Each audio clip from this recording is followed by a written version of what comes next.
Personally, before this incident, yeah, I knew racist people still existed, but I didn't care because I didn't see color or notice the difference. I just saw people.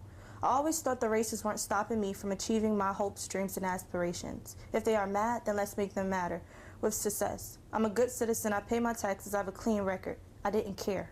And I was so ignorant because I thought racists weren't actually racist because of how bizarre that is, to literally nurture hate for something that no one has control over, which is a skin color. I thought racists honestly just didn't like lazy people or people who make excuses or criminals, which is not okay either, to hate regardless.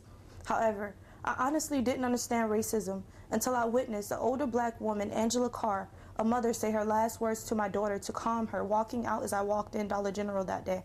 Until I saw a 19-year-old young black man, Anant LaGuardia Jr., with his whole life ahead of him, working in Dollar General.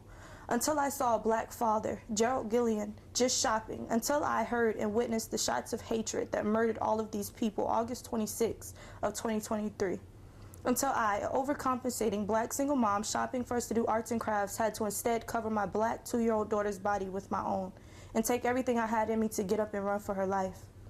All of us only had one thing that was completely out of our control in common, which was a skin color. That's when I truly understood racism and true hate. It's sad that they say segregation no longer exists. However, the people who hate us senselessly know exactly where to come to target and murder our children and loved ones, and nothing is done about it. It's eventually forgotten and becomes another statistic. Me and my daughter are traumatized for life, and my mindset is sadly changed forever because I'm no longer safe anywhere because of the color of my skin.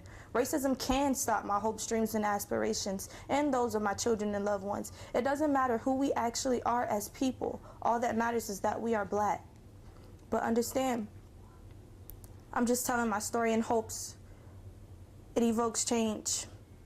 Not to start war and rage, because I'm not a person who carries hate, not even for Ryan Palmeter. I forgive him.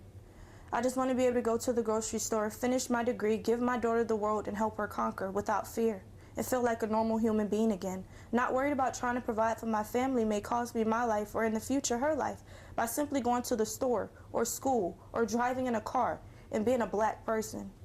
I felt I needed to say these words to prevent someone else from feeling the same trauma that I do.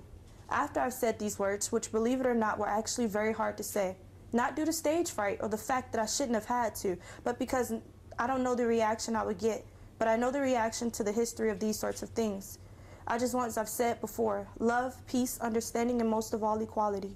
Even if you carry the hatred in your heart for me, can we please coexist in peace? I'm a 23-year-old black single mom due to young poor decision making who is actually trying to achieve and not be a statistic in an unaccepting world. My life is and was already hard enough without complaint. I do not need the heavy chain of fear on my feet. No one deserves that. Life doesn't have to be that heinously unfair because of my skin color. I don't want to have to enforce the word can't to my daughter because she is black. Racism is something I probably would never understand because I don't nurture hate. And I have an actual reason now to hate you. Yet I don't. I'm just hurt. So why do you hate me for the womb I did not get to choose to come out of? For a skin color none of us had a choice in deciding. We are all human. And one last thing.